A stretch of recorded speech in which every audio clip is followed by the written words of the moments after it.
Hi there, welcome to my kitchen. Today we are going to make mac and cheese. It's a very popular dish in the United States. People love it because it's warm, creamy, and full of cheese. And guess what? It's easy to make. First, let's talk about the ingredients. We need elbow macaroni, butter, flour, milk, and 2 types of cheese, cheddar and Gruyere. We also need salt, pepper, and if you like, a little paprika and mustard powder. Okay, let's start cooking. First, we boil the pasta. Take a big pot and fill it with water. Add salt to the water. This gives the pasta more taste. Now, put the pot on the stove and wait for the water to boil.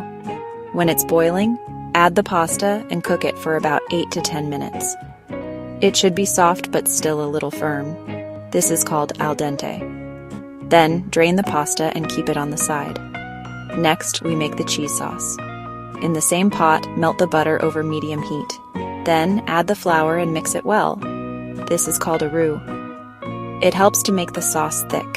Now, slowly pour in the milk. Stir all the time so the sauce stays smooth. After about 5 minutes, the sauce will be thicker. That's perfect. Now it's time to add the cheese. Put in the cheddar and Gruyere little by little. Stir until all the cheese is melted. Add some salt and pepper. You can also add a little paprika and mustard powder if you like extra flavor. Now add the pasta to the cheese sauce. Mix everything well so the pasta is nice and cheesy. You can eat it like this, soft and creamy, or you can bake it.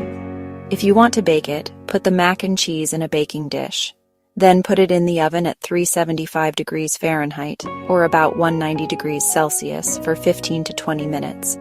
The top will be golden and a little crispy. Yum! And that's it. Your homemade mac and cheese is ready. Enjoy your all-American meal.